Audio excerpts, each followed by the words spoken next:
Hello दोस्तों, welcome to fact history. आज के इस फैक्ट एनालिसिस टॉपिक में हम चर्चा करेंगे। अभी हाल ही में एक न्यूज़ आई, 10 करोड़ बच्चों पर खतरा मंडरा रहा है। चीन की जो बीमारी, अभी पिछले एक वीडियो बनाया था जब चीन से ये खबर आई थी कि चीन के उत्तरी प्रांत में लाखों बच्चे एक गंभीर बीमारी की चपेट में आ रहे हैं। वहाँ के अस्पताल लगातार भरते जा रहे हैं और ये विशेष तौर पर बच्चों में समस्या हो रही है। तो क्या ये फिर से कोई पेंडेमिक आ रहा है? क्या ये कोई चीन ने फिर से कोई इसी प्रकार की बीमारी बनाई है जिसे वो दुनिया में फैलाना चाहता है?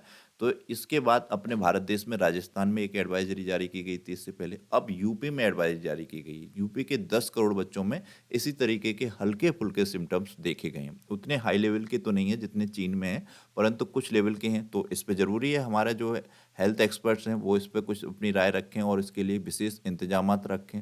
तो चीन में ये फैलने वाली बीमारी का अभी तक हालाँकि कोई नाम नहीं दिया गया है, परंतु ये फैल रही है और चीन इस पे स्वीकार भी नहीं कर रहा है कि उस वो खुल के नहीं दिखा रहा है वहाँ का मीडिया किसी प्रकार से कि क्या बीमारी है।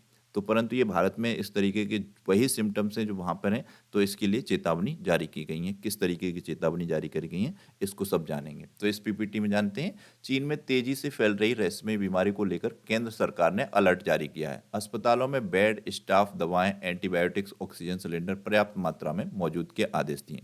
आपने देखा कोरोना आया था तब इन सब चीज़ों की कमी हो रही थी, बेड स्टाफ्स की, दवाओं की, एंटीबायोटिक्स की, ऑक्सीजन सिलेंडर की।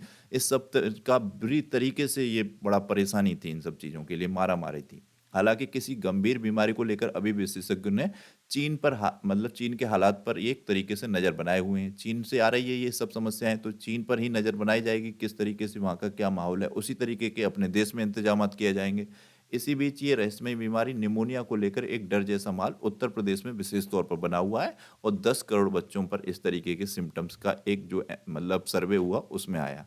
तो इसके लिए बहुत इंपॉर्टेंट हो जाता है। तो यूपी के जी पीडियोट्रिक एसोसिएशन के प्रमुख हैं डॉक्टर संजय निरंजन, इनका नाम आप ध्यान रख लीजिएगा। इन्होंने कहा है बच्चों को लेकर सतर्क रहना विशेष तौर पर ज़्यादा जरूरी है, क्योंकि वहाँ पर भी चीन में बड़ों में इतना कोई शिकायत नहीं आई है, बच्चों में इस तरीके की विशेष शिकायत आई है। तो ये बहुत ज़्यादा चिंताजनक हो जाता है जब बच्चों में किसी प्रकार के इस तरीके के लक्षण देखे जाते हैं निमोनिया जैसी बीमारियों के। तो ये नाम आप ध्यान रखिएगा, यूपी पीडियाट्रिक एसोसिएशन के प्रमुख डॉक्टर संजय निरंजन। अभी आपका आरओ का एग्जाम होना है, तो हो सकता है इसमें आपको ये 1 नंबर का क्वेश्चन मिल जाए। और बड़े एग्जाम जितने भी होते हैं उनमें इस तरीके के टॉपिकों से भी क्वेश्चन बनते हैं और उनसे ही लेख लिखने को आते हैं। छोटे एग्जाम में भी क्वेश्चन बन जाते हैं।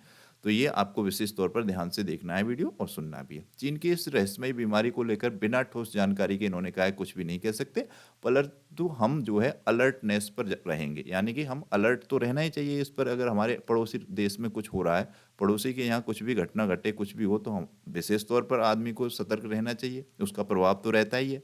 तो इसलिए इन्होंने कहा है हम अलर्टनेस में कोई कमी नहीं आने देंगे, बच्चों को लेकर ज़्यादा सतर्क रहेंगे। कोविड के दौरान जो भी नियम लागू किए गए थे, फॉलो किए गए थे, उनको अब फिर से अपनाना है, फिर से लागू करना है। उसी तरीके से मास्क पहनना है, बच्चों का सैनिटाइज करना है, इस तरीके से इन चीज़ों को इन्होंने बताया है। इसकी चपेट में किन बच्चों के आने की संभावना है, जब इनसे सवाल किया गया तो इन्होंने कहा जिन बच्चों का इम्यूनिटी संबंध मतलब सिस्टम बेहद कमज़ोर है, उनको लेकर सजग रहना विशेष तौर पर जरूरी है। इसके अलावा जिन बच्चों में रेस्पिरेटरी इश्यूज हैं, यानी कि सांस संबंधी कोई समस्या है, फेफड़ों संबंधी कोई समस्या है, उनको लेकर ज़्यादा ज़रूरी है ध्यान रखना। उनको दवा या इनहेलर में कोई लापरवाही नहीं बरतनी है, इसका उनको विशेष ख्याल रखना है। अब इसमें कैसे लक्षण होते हैं, चीन में जो फैल रहा है निमोनिया, इसमें इसको निमोनिया नाम दिया गया है, जबकि अभी कुछ कह नहीं सकते इसका क्या नाम आगे आएगा। चीन तो मानने को तैयार नहीं है कि वहाँ पर इस तरीके की कोई समस्या है। जो भी न्यूज़ आती है निकल के उस तरह ये बताया जा रहा है। तो पीड़ित बच्चों में खांसी, गले के दर्द, बुखार, फेफड़ों जैसी सूजन या सांस की नली जैसी समस्या है। तो ये आपको ध्यान रखना है, इस तरीके के लक्षण है। पूछ लिया जाए चीन में फैल रही बीमारी में किस तरीके के लक्षण पाए गए, ये भी क्वेश्चन बन सकता है, मोस्ट इंपॉर्टेंट है।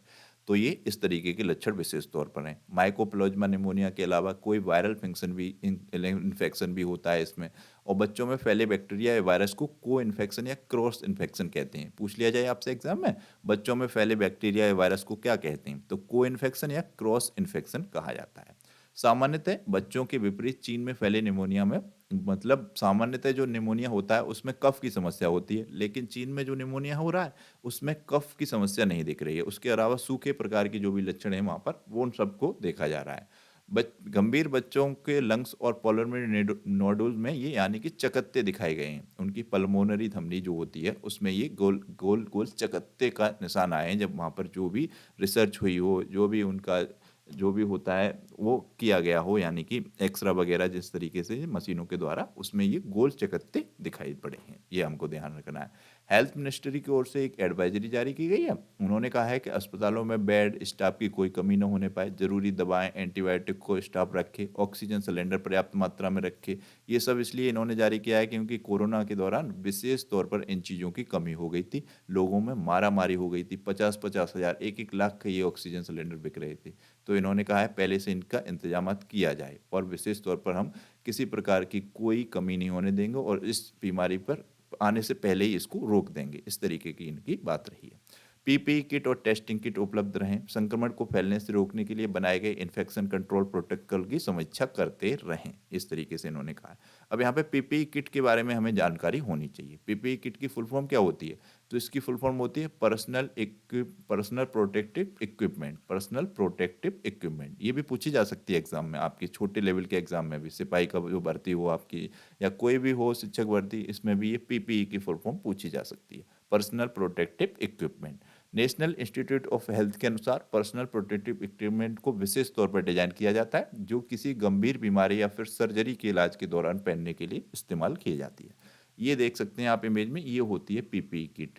ये पूरी तरीके से बॉडी को कवर कर लेती है जिससे कि किसी प्रकार का कोई अन्य संक्रमण यहाँ से किसी भी प्रकार से इनको प्रभावित न कर पाए। इसमें ग्लव्स भी होते हैं, ये पैरों वाले शूज इस तरीके के होते हैं, इस तरीके का मास्क, ये तमाम चीज़ें इसमें होती हैं, बॉडी को पूरी तरीके से कवर करती है।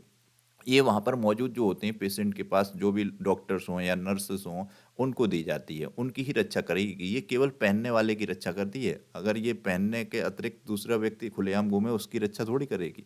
तो ये भी यहाँ पर आपको ध्यान रखना है। पीपी के बारे में इसकी फुल फॉर्म विशेष तौर पर आपको पता होनी चाहिए और इसकी जो क्वालिटीज़ हैं, किस तरीके से रक्षा करती है, उनको हमको पता होना ही चाहिए। ये हमारे यूपी के कुछ अस्पताल हैं, इनमें किस तरीके से कितनी बेडों की संख्या है। जैसे लोहियाई संस्थान है, इसमें 50 बेड हैं। लोक बंधु अस्पताल है, इसमें 100 बेड हैं। बलराम अस्पताल है, इसमें 50 बेड हैं।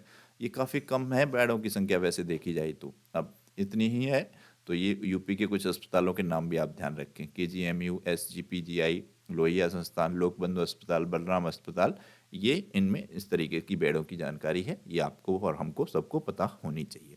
तो ये था आज का हमारा वीडियो, इंपॉर्टेंट था। आपको ये वीडियो कैसा लगा प्लीज़ कमेंट बॉक्स में बताइएगा और वीडियो को पूरा देखने के साथ लाइक और शेयर जरूर कीजिएगा। अब एक मोस्ट इंपॉर्टेंट क्वेश्चन है, इसका आंसर प्लीज़ आप जरूर करें कमेंट बॉक्स में।